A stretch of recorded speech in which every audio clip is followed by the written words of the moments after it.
Oke, baik. Assalamualaikum warahmatullahi wabarakatuh.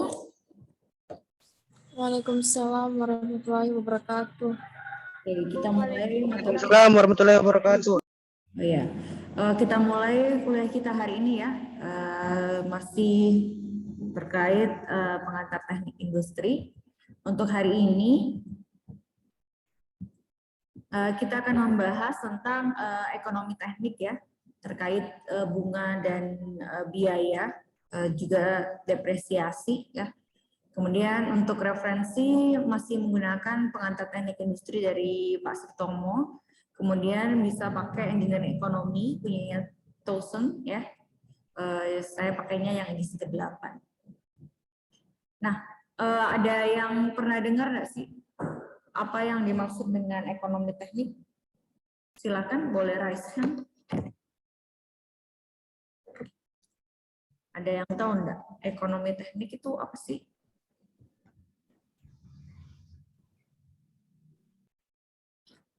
Wafik, ada Wafik?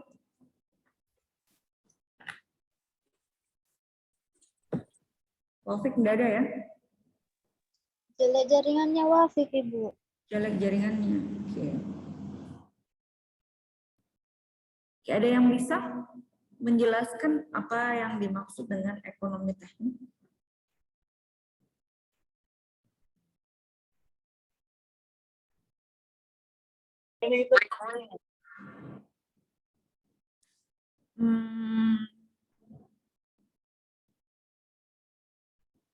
Zulkifli Ismail, ada Zulkifli Ismail?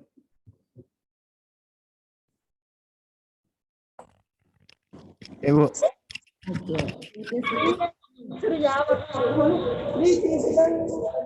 Ekonomi teknik adalah penentuan faktor-faktor dan kriteria ekonomi yang digunakan ketika satu atau lebih alternatif dipertimbangkan untuk dipilih dalam menyelesaikan suatu masalah di bidang teknik.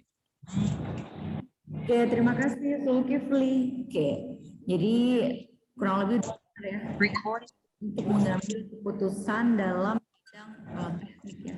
Jadi, oke. Jadi nanti ekonomi teknik ini kita akan mempelajari bagaimana sih sebenarnya konsep uang tersebut terhadap perubahan waktu ya. Kemudian kita juga akan memahami konsep bunga dan menghitung terkait metode-metode dalam perhitungan bunga ya. Kemudian memahami bagaimana sih sebenarnya aliran proses ataupun cash flow dalam kaitannya dengan teknik ekivalensi ya. Ekivalensi itu terkait biaya dari proses produksinya kita. Oke, jadi dalam produksi sendiri ya, yang selama ini sudah kita pelajari kemarin, bukan hanya terkait dalam aliran material saja, atau misalnya aliran bahan baku saja, atau juga bukan hanya menyangkut dalam aliran proses produksi saja ya. Tidak seperti itu, tapi ada hal-hal juga yang tidak kalah pentingnya terkait dengan aliran informasi. Nah, hal ini juga terkait terhadap aliran keuangan ya, informasi terkait keuangan yang nantinya akan sangat mempengaruhi keputusan-keputusan ataupun pengambilan keputusan dalam suatu sistem manajemen ataupun dalam suatu perusahaan. Nah, dalam kaitannya, ya seperti yang kita pelajari sebelumnya, kalau teknik sendiri ini adalah ilmu yang ataupun profesi yang aplikatif ya, mempertimbangkan nalar untuk mengembangkan berbagai cara sehingga nanti secara ekonomis bisa membuat sesuatu yang lebih baik untuk kebermanfaatan manusia. Di mana disiplin ekonomi teknik ini sendiri akan menganalisa nih aspek-aspek ekonomi terkait usulan investasi ataupun bersifat teknis yang nantinya bisa diambil ya ataupun dipertimbangkan dalam pengambilan keputusan. Nah, kenapa sih misalnya perusahaan itu butuh investasi? Jadi investasi ini adalah contoh ya. Jadi pengertiannya itu pengorbanan ataupun pengeluaran dengan suatu harapan tertentu di masa yang akan datang. Contohnya kita suatu perusahaan misalnya menginvestasi saham ataupun misalnya pinjam uang ke bank untuk membuat perusahaan itu adalah salah satu bentuk investasi. Jadi kalau dalam segi investasi ada dua ya, terkait investasi finansial dan investasi nyata.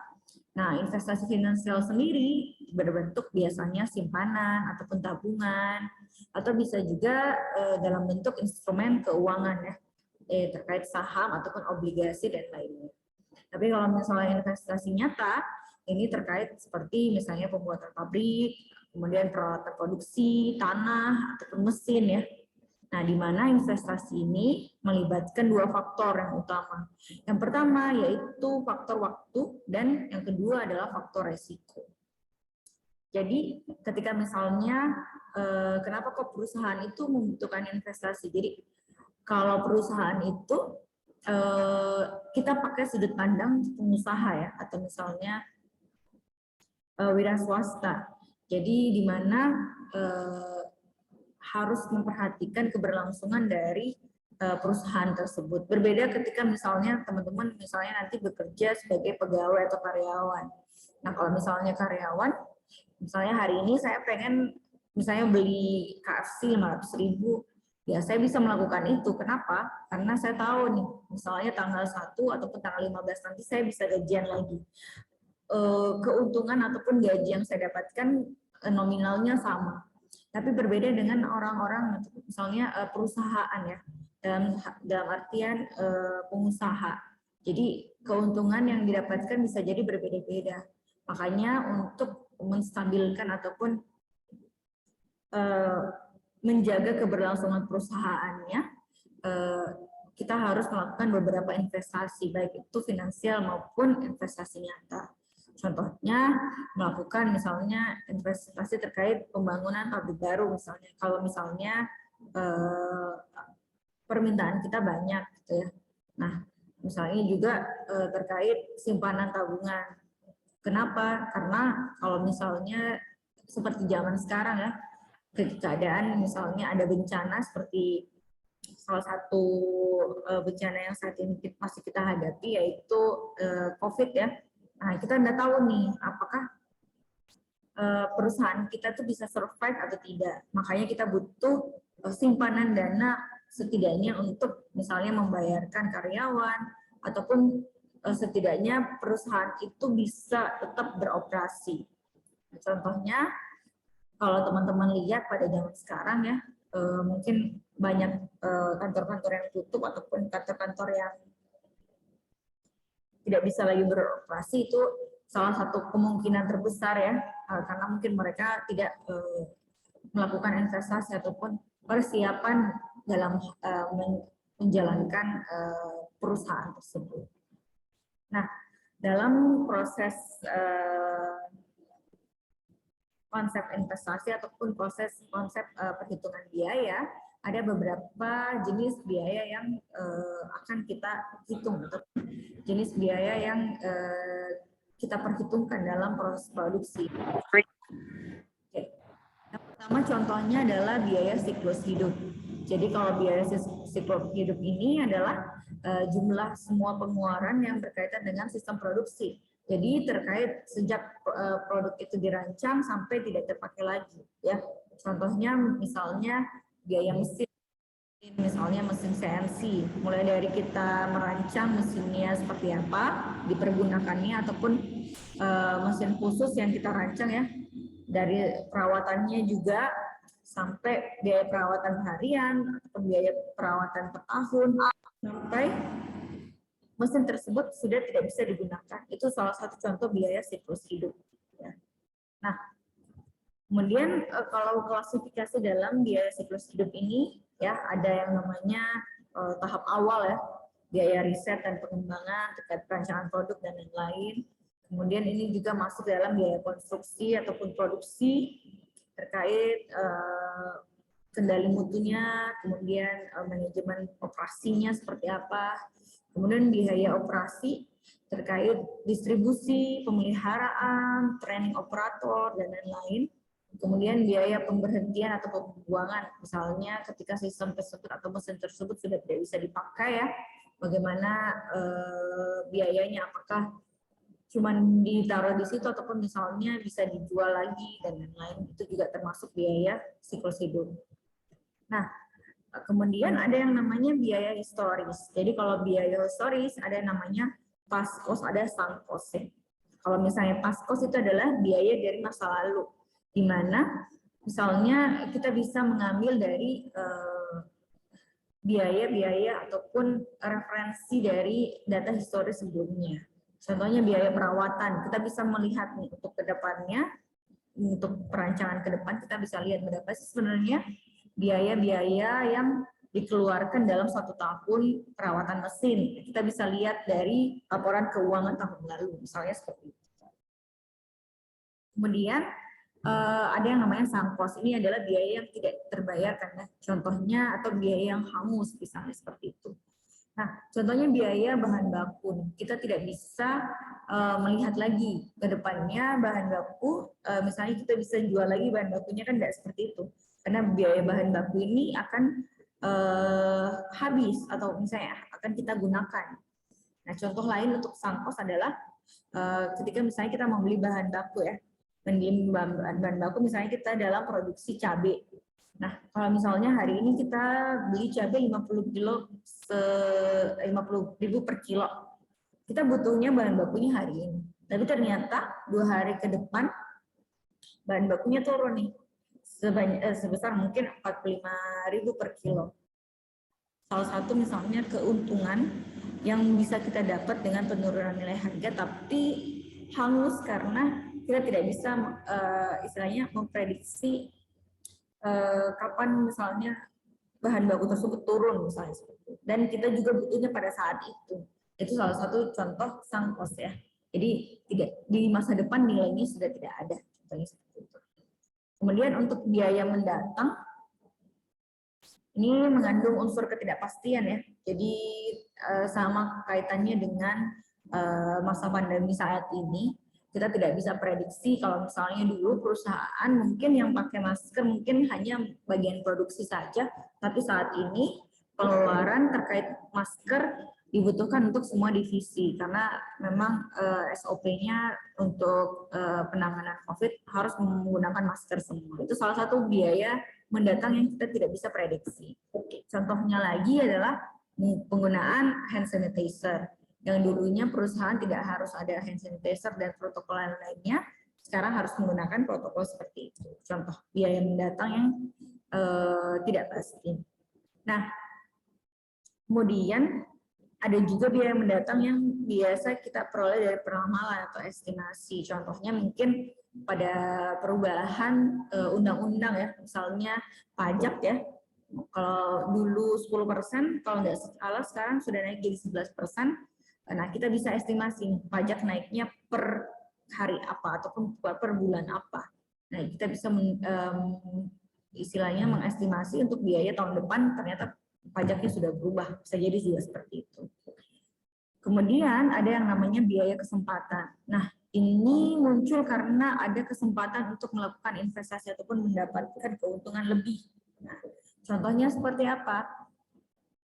Contohnya misalnya kita melakukan penjualan barang, ya, dari segi estimasi, kita memprediksi saya pengen menjual bolpen, saya beli 1 dos aja, mungkin 1 dos cukup lah. 1 dos isinya misalnya 24. Bolpennya saya jual 1.001, ya. Sorry, saya beli 1 pak itu 24.000, jadi harganya 1.001. Nah, bolpennya itu saya jual seharga 2.000. Nah, di mana keuntungan saya bisa jadi 100%, kan? Untuk 1 pak adalah 24.000. Akan tetapi, ya, ternyata setelah saya jual di Atim, yang berminat, ya, kita masuk ke supply and demand, ya. Jadi supply-nya kita punya produknya 24, tapi ternyata yang minat lebih dari 24. Misalnya yang minat adalah 30 orang. Berarti ada 6 orang yang kita tidak bisa penuhi keinginannya, ya. Dan kita tidak bisa penuhi permintaannya, sehingga kita sebenarnya bisa mendapatkan untung 6.000 lagi, ya, karena 6 bolpen yang kita tidak bisa penuhi 6.000 lagi, tapi karena kesalahan dalam keputusan produksi ataupun penjualan, Nah, itu bisa jadi kita tidak mendapatkan keuntungan tersebut. Tapi bukan berarti kita rugi, ya. Karena memang kita tetap dapat keuntungan sesuai dengan yang kita jual. Tapi biaya kesempatannya itu yang harusnya kita dapatkan keuntungan plus 6.000 lagi, kita tidak dapat karena salah pengambilan keputusan. Contohnya biaya kesempatan seperti itu. Kalau biaya langsung, di sini biayanya ditentukan berdasarkan biaya langsungnya adalah biaya yang berkaitan langsung dengan proses produksi, ya. Contohnya biaya tenaga kerja, biaya bahan baku, dan biaya peralatan-peralatan, ya, yang terkait dengan langsung proses produksi itu termasuk biaya langsung. Tapi kalau misalnya langsung, misalnya ini contohnya adalah dalam suatu proyek misalnya, ya, biayanya adalah biaya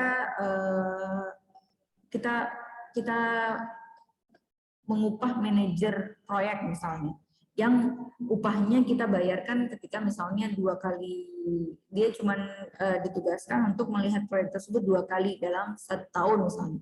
Nah, kita bayarkan per kunjungan saja misalnya, itu contoh biaya tidak langsung. Berkaitan langsung dengan proyek tapi dibutuhkan, seperti itu kurang lebih.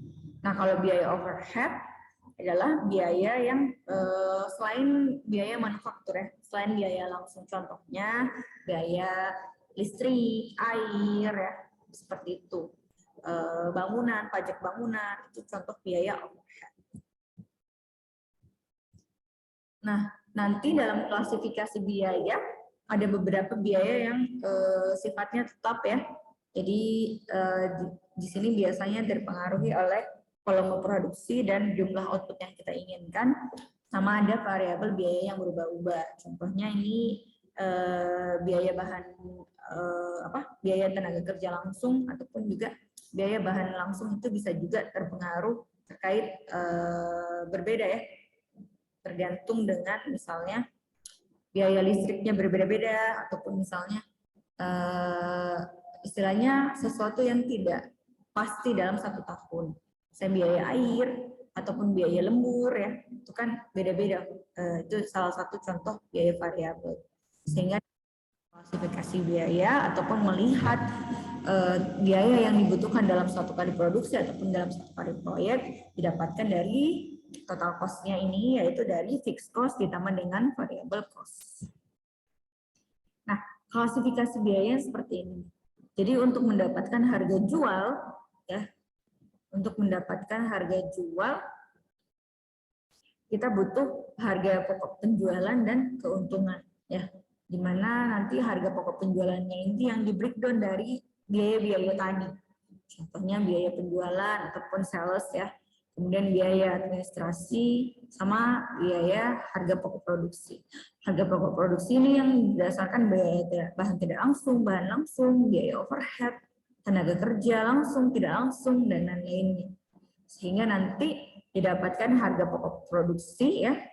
Kemudian kita pengen untungnya berapa, nah nanti itu yang menjadi harga jual produk kita. Kemudian nilai uang dari waktu. Jadi nilai uang ini senantiasa berubah, ya, terkait sejalannya waktu. Jadi ada yang namanya fenomena inflasi. Mungkin teman-teman bisa merasakan. Jadi untuk uang Rp1.000, ya, 5 tahun lalu mungkin kalau dengan uang Rp100.000 kita bisa mendapatkan 10 permen mungkin, ya. Tapi kalau sekarang untuk Rp1.000 mungkin kita cuma dapat 3 atau 4 permen. Nah, pertanyaannya adalah untuk 5 tahun ke depan, apakah Rp1.000 kita masih bisa dapat permen atau tidak? Nah, itu salah satu contoh perubahan nilai mata uang ataupun nilai uang, ya, terkait perubahan inflasi. Jadi sama kayak misalnya kita melakukan pinjaman modal, ya, dalam melakukan usaha ataupun membuka pabrik. Misalnya modal kita adalah saya pinjam di bank nih 200 juta. Nah, kita pengen tahu nih dalam tahun misalnya 10 tahun berapa yang harus kita bayarkan terkait utang kita ini sehingga berdasarkan bunga yang dikenakan oleh bank ya, sehingga kita tetap bisa melunasi utang tersebut dengan segera, contohnya seperti itu. Jadi prediksi keuangan, nah, di mana nanti nilai finansial ini biasanya memperhatikan berapa sih jumlah pinjaman ataupun investasi yang kita pakai, kemudian periode waktu ya, berapa lama, karena biasanya semakin lama akan semakin banyak bunga yang harus kita bayar. Kemudian tingkat bunga yang dikenakan itu berapa banyak. Untuk perhitungan bunga sendiri ya, jadi tingkat bunga adalah rasio dari bunga yang dibayarkan terhadap induk dalam suatu proses periode waktu. Nah, rumus bunga sendiri ada seperti ini ya, tingkat bunga sama dengan bunga yang dinyatakan per unit dibagi dengan induk dikali 100%. Itu rumus tingkat bunganya. Nah, kalau dalam sistem bunga ada dua sistem, ada yang namanya bunga sederhana dan ada yang namanya bunga majemuk. Nah, kalau bunga sederhana rumusnya simple ya, jadi dihitung berdasarkan akumulasi. Jadi I itu adalah bunga atau rupiah ya, P itu adalah berapa yang kita simpan ataupun dipinjamkan ataupun diinvestasikan, I itu adalah tingkat bunga per periodenya. Kemudian N adalah jumlah periode yang dilibatkan. Contohnya seperti ini. Jadi seorang ibu rumah tangga ya melakukan peminjaman uang 100.000 di koperasi simpan pinjam dengan bunga sederhana 10% per tahun ya selama 4 tahun. Nah, utang ini akan dibayarkan satu kali pada akhir tahun keempat. Jadi berapa sebenarnya utang yang harus dibayarkan itu pada akhir tahun keempat? Teman-teman bisa lihat di sini ya. Jadi yang pertama di sini adalah jumlah pinjamannya di tahun ke-0 ya. Di mana tahun pertama sudah ada bunga 10%, 10.000. Begitu juga di tahun-tahun selanjutnya ya 10.000, sehingga ibu ini harus membayar di tahun keempat adalah 140.000 terkait utangnya karena bunganya adalah 10%. Ini kalau perhitungan bunga sederhana. Nah, kalau bunga majemuk bagaimana? Perbedaannya adalah besar bunga untuk majemuk dihitung berdasarkan besarnya induk yang ditambahkan bunga yang telah diakumulasi pada periode. Contohnya seperti ini. Di awal tahun ya, ini peminjamannya ya 100.000. Kemudian di tahun pertama ada bunga nih, ada bunga 10.000. Sehingga di tahun kedua harusnya membayar 110.000. Nah, untuk perhitungan bunga tahun kedua tidak lagi menggunakan utang awal, tapi menggunakan utang di tahun pertama. Sehingga bunganya menjadi 10% dari 110.000, jadi 11.000. Sehingga untuk tahun kedua harus membayar 121.000. Begitu juga selanjutnya untuk tahun ketiga bunganya didapatkan berdasarkan akumulasi dari tahun kedua yaitu tahun 121. Sehingga 10%-nya sekitar 12.000 ya. 12.000 untuk tahun ketiga, maka yang harus dibayarkan adalah 133.000, sorry. Keempat juga sama, ya, 10% jadi sekitar 13.000, sehingga di tahun keempat yang harus dibayarkan adalah 146.400. Itu kalau bunganya majemuk. Bisa dilihat ya perbedaannya signifikan antara bunga sederhana dan bunga majemuk. Kalau yang bunga sederhana tadi kita membayarnya cuma 140.000 karena bunganya tetap. Tapi kalau misalnya bunga majemuk karena dilihat berdasarkan akumulasi periode sebelumnya, maka bunganya di tahun keempat menjadi 146.410. Nah, untuk perhitungan dalam ekonomi teknik nanti akan sangat familiar yang namanya diagram alir ataupun cash flow diagram. Jadi di sini nanti menggambarkan arus kas keluar atau masuk ataupun misalnya investasi atau meminjam. Nah, dalam setiap soal ekonomi teknik ini wajib digambarkan cash flow-nya. Nah, aliran kas di sini bisa ada perpindahan uang tunai ataupun sejenisnya terkait cek atau transfer bank dari satu pihak ke pihak lain. kemudian pengembaraan diagram kasnya adalah langkah awal untuk menyelesaikan persoalan dari ekonomi teknik itu sendiri terkait transaksi untuk periode selanjutnya. Jadi untuk diagram alir ini ada dua sudut pandang yang berbeda ya dalam aliran kas. Nah, aliran kas dari sudut pandang peminjam dan dari sudut pandang pemberi pinjaman.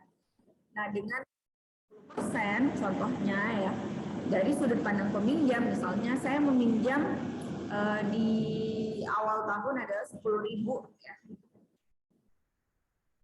Saya meminjam 10.000. Nah, kemudian di tahun ketiga saya harus membayar berapa? Contohnya adalah 13.310 dengan bunga 10%. Contohnya seperti itu. Nah, kalau dari sudut pandang pemberi pinjaman, misalnya saya pengen keuntungan 13.310 di tahun pertama, saya memberi pinjaman berapa sehingga keuntungan saya bisa dapat 13.310. Jadi ada dua sudut pandang dalam sistem ekonomi teknik. Nah, untuk bunga majemuk ya. Untuk bunga majemuk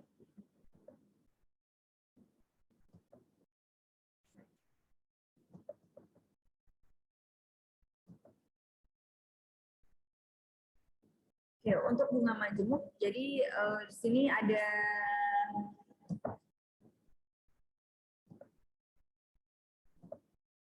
jadi di sini ada notasinya ya. Jadi untuk I itu adalah tingkat bunga efektif per periode, N adalah jumlah periode atau tahunnya, kemudian ada namanya P. P itu adalah nilai mata uang itu sekarang atau present worth. Kemudian F adalah nilai mata uang itu di tahun berikutnya mendatang ya, atau future worth. Kemudian A adalah aliran kas berurutan, atau misalnya setiap bulannya kita itu bisa membayar berapa sih. Tadi kan contohnya ini pembayarannya di belakang semua kan. Kalau annual nanti pembayarannya akan di setiap bulan. Nah, salah satu contohnya ini adalah contoh to find F given F. Jadi contohnya adalah untuk melihat berapa nilai future-nya atau masa depannya, sehingga kita diketahui adalah nilai investasi masa sekarang ataupun nilai jumlah uang masa sekarang. Jadi jika nilai P investasi ya saat ini pada titik 0 dan tingkat jumlah efektifnya adalah I% ya, sehingga periode dimajemukkan untuk jumlah uang tersebut dalam satu periode. Rumusnya kurang lebih future pertama ya F1 sama dengan present, jadi nilai uang sekarang ditambah dengan bunga dari P. Nah, rumusnya adalah P dalam kurung 1 tambah I. 1 itu dalam artian adalah uangnya kita ya, 100% ditambah dengan I persentase.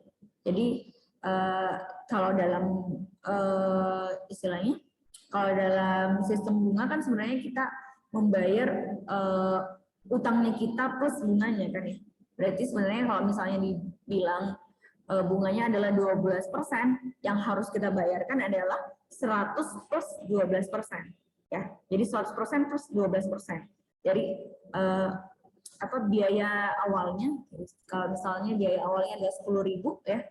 Jadi yang harus kita bayarkan adalah 10.000 plus berapa? Seperti itu. Jadi harus 1 ditambah dengan I.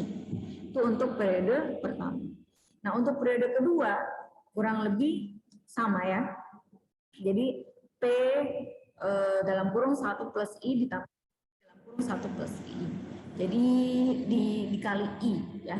Jadi kurang lebih untuk notasinya ya, di sini didapatkan P dalam kurung 1 ditambah I kuadrat pangkat 2 ya, pangkat 2.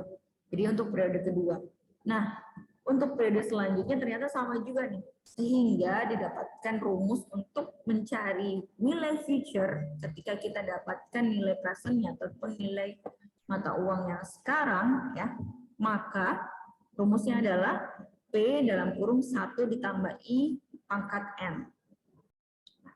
Hal ini juga, ini kalau manual ya, tapi sebenarnya bisa dilihat berdasarkan tabel. Ada yang namanya nanti tabel ekonomi teknik ataupun tabel bunga. Biasanya ada di buku ekonomi teknik, ataupun misalnya teman-teman bisa cari tabel bunga di internet itu banyak. Nah, kalau misalnya tabel bunga bisa rumusnya pakai seperti ini. Jadi F per P ya. Jadi kita pengen tahunya F, tapi pengen tahu nilai future-nya, tapi yang kita punya adalah nilai present-nya. Kemudian koma, I kemudian N adalah jumlah bulannya atau periodenya. Nah, kelasnya ini ada contoh ya. Jadi Adinda meminjam uang di bank sejumlah 1 juta dengan bunga 12% per tahun. Maka uang ini akan dikembalikan dalam 5 tahun mendatang. Pertama kita disuruh dulu menggambar diagram alir kasnya ya. Karena dia 5 tahun. Jadi ini adalah nilai present ya. Presentnya adalah 1 juta. Kemudian 5 tahun kita pengen tahu nih future-nya dapat berapa. Seperti ini ya. Oke. Nah, jadi kita lihat dulu nih. Untuk pemasukan rumusnya ya. Jadi ini kan tadi ya. Sorry ini F ya. Harusnya. Ini F-nya harusnya. Oke. Jadi yang diketahui adalah presentnya 1 juta, kemudian bunganya 12%, periodenya 5 tahun. Nah, dengan rumus kita bisa dapatkan nilai future-nya adalah P tadi ya, P 1 juta, kemudian ditambah 1 ditambah 12% adalah 0,12. 0,12, kemudian pangkat 5 ya, ini pangkat ya harusnya 5. Sehingga didapatkan hasil si Adinda harus membayarkan di tahun kelima sebesar 1.762.000.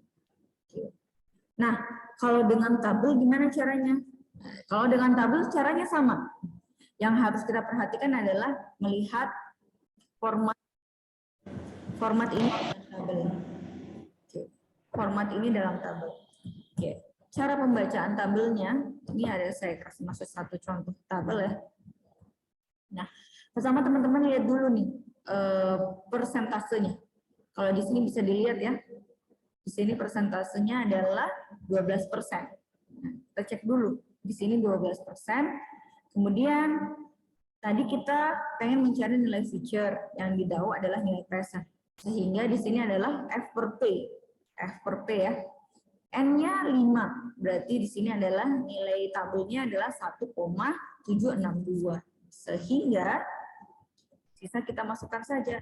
Nah, berarti 1 juta dikali 1,762. Sehingga hasilnya adalah 1.762. Hasil antara perhitungan manual dengan perhitungan menggunakan rumus pasti sama.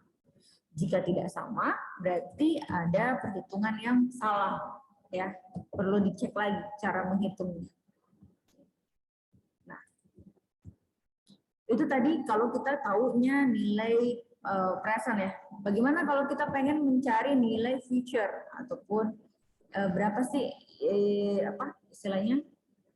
Kalau saya mau menabung, saya pengen 10 tahun ke depan saya dapat 10 juta, maka tahun ini saya harus menabung berapa ya? Nah, itu contohnya.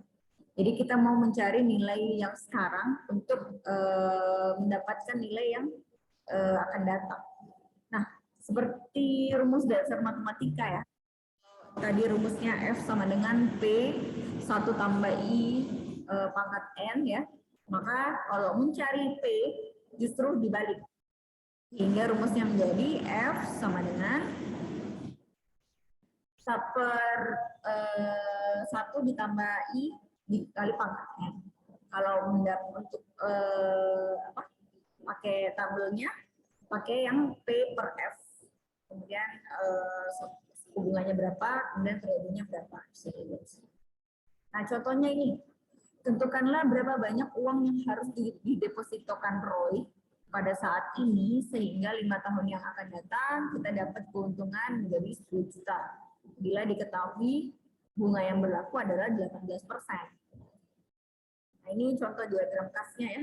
agak berbeda sama yang tadi ya. Oke, yang tadi kita dapatnya present-nya, mencari future. Kalau sekarang kita dapatnya future, kita mencari present-nya berapa. Jadi ini ada 5 tahun ya, pengennya future-nya dapatnya 10 juta. Jadi rumusnya seperti ini, bisa dimasukkan saja. Jadi 10 juta dikali 1 per 1 plus 0,18. Ingat ya, 18% berarti 0,18. Kemudian dipangkat N-nya adalah 5. Sehingga didapatkan hasilnya adalah 4.371.000. Jadi kalau Roy di tahun kelima pengen dapat 10 juta, berarti sekarang harus melakukan investasi ataupun penyimpanan dana sebesar 4.371. Nah, untuk tabelnya sama kayak tadi, cuman bisa dicari ya, tabel yang 18% karena di sini saya cuma memasukkan yang 12%. Nanti bisa dicari yang 18% ya. Kemudian N-nya 5 dan lihat yang di paper F. Nah, pastinya sama, 4.371. Ini contoh lain ya. Nah, contoh lain, berapa tahunkah uang yang jumlahnya 4 juta harus disimpan di bank yang memberi tingkat bunga sebesar 15% per tahun, sehingga uang tersebut menjadi 10 juta. Nah, kalau tadi kita pengen tahu berapa yang harus disimpan, sekarang kita pengen tahu berapa lama harus kita simpan. Sehingga nanti dapat 10 juta kalau sekarang kita cuma punya uang 4 juta. Kan tadi 10 juta dalam 5 tahun harus 4.371 ya. Tapi misalnya Roy cuma punya uang 4 juta. Jadi harus disimpan berapa tahun supaya dapat 10 juta. Ya. Jadi sisa dimasukkan saja substitusi ya, rumus dasar matematika. Jadi yang future-nya 10 juta, kemudian present-nya kita dapat 4 juta ya. Kemudian ini 1 plus 0,15, ingat di sini bunganya 15%. Kemudian kita dapat N-nya. Sehingga nanti N-nya didapatkan 6,56. Nah, perbedaannya kalau pakai ataupun soal seperti ini dan teman-teman pengen perhitungannya menggunakan tabel, nah karena ini bilangan desimal ya. Jadi sehingga kalau di tabel itu kan dia bilangan bulat ya. Nah, tidak ada bilangan desimal, jadi harus dilakukan interpolasi data dengan menggunakan data di periode ke-6 dan periode ke-7. Sehingga nanti didapatkan selisih antar kedua periode tersebut. Selain yang tadi ya, kita tadi kan cuma nilai future present saja. Nah, ternyata ada juga kalau misalnya kita pengen menabung rutin per bulannya ataupun misalnya menginvestasi rutin per bulannya gitu ya, ataupun melunasi utang kita rutin per bulan. Itu ada yang namanya annual. Jadi setiap bulan kita bisa melakukan investasi ataupun pembayaran. Nah, ini contohnya. Tapi untuk mata kuliah penghantar teknik industri kita tidak sampai di sini ya. Ini cuma saya perlihatkan ya. Jadi ada untuk mencari future dan yang diketahui adalah annualnya atau pembayaran bulanannya. Ini rumusnya bisa seperti ini. Jadi F sama dengan A dan 1 ditambah I pangkat N dikurang 1 dibagi. Tabel juga bisa, rumusnya adalah yang seperti ini ya. F per A, jadi suku bunganya berapa, kemudian periodenya berapa. Bisa juga kalau misalnya ini tadi kita pengen cari future-nya, kita tahunya per bulan, pembayaran per bulan. Tapi kalau misalnya kita pengen tahu nih, kalau di depan utang kita misalnya 4 juta, berarti pembayaran per bulannya berapa? Nah, itu juga bisa dibalik. Berarti kalau ini adalah A per F, sama kayak tadi rumusnya cuma terbalik ya. Ini rumus matematika dasar aja. Kemudian bisa juga kalau kita berkaitan dengan present ya. Present, jadi di sini kita mencari berapa sih yang harus kita investasikan ataupun pinjam kalau kita mampunya bayar per bulan misalnya 3 juta. Nah, seperti itu. Ini rumusnya. Nah, nanti bisa untuk lebih jelasnya teman-teman bisa pelajari di ekonomi teknik. Ini juga bisa yang kalau annual berarti pembayarannya per bulannya tetap, tapi ada juga arus kas ataupun aliran kas yang pembayarannya tidak teratur. Misalnya setiap bulan bayarnya, bulan pertama bayarnya 3 juta, bayar bulan keempat bayarnya 4 juta, seperti itu. Ini juga harus dihitung ya. Bisa teman-teman nilainya ke present ataupun tarik nilainya ke future, sehingga nanti nilai mata uangnya bisa kita asumsikan ataupun dapat nilai yang nyata, realnya seperti apa nilai mata uang. Contohnya seperti ini. Jadi ini salah satu contoh alur kas yang tidak teratur ya. Jadi dia istilahnya investasi di awal 7.000, kemudian tahun pertama 10.000, terus tahun keempat 4.000, tahun kedua 4.000, tahun ketiga tidak melakukan investasi, tahun keempat investasi 13.000, tahun kelima investasi 8.000.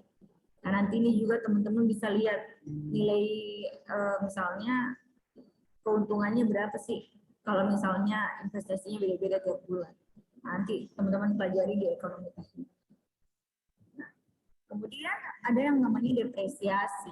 Kalau depresiasi ini adalah penurunan nilai suatu properti ataupun aset karena waktu pemakaian. Contohnya, ini akan lebih sangat terasa di barang-barang elektronik ya. Contohnya teman-teman yang dulunya beli HP misalnya pas keluaran terbaru beli HP-nya 10 juta. Coba misalnya setelah pemakaian 5 tahun harganya sekarang berapa? Itu adalah salah satu contoh depresiasi atau penurunan nilai ya atau aset.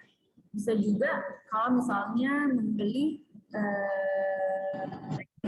mesin ataupun mobil yang tahun keluaran 2019 misalnya dijual di 2021 pasti nilainya akan turun ya, karena ada pengaruh waktu dan pemakaian.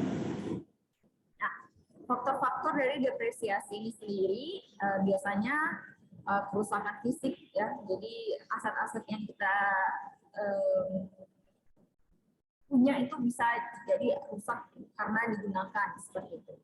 Kemudian kebutuhan produksi ataupun jasa lebih besar ataupun baru ya, sehingga kita harus melakukan pengambilan keputusan apakah membeli mesin lagi ataupun meminjam mesin ataupun menyewa mesin jauh lebih baik.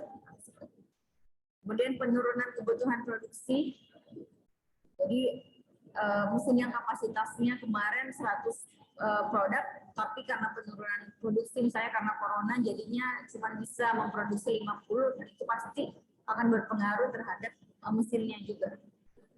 Kemudian properti ataupun aset yang menjadi rusak karena perkembangan teknologi, ya contohnya kayak kemarin ya, misalnya mesinnya kita masih semi otomatis. Nah, karena pandemi untuk mendapatkan atau menggunakan mesin yang otomatis yang kita tidak harus pantau dalam perusahaan misalnya kita bisa pantau dari rumah saja, itu salah satu contoh depresiasi juga, akhirnya mesin yang semi otomatis itu tidak digunakan lagi, bisa jadi seperti itu.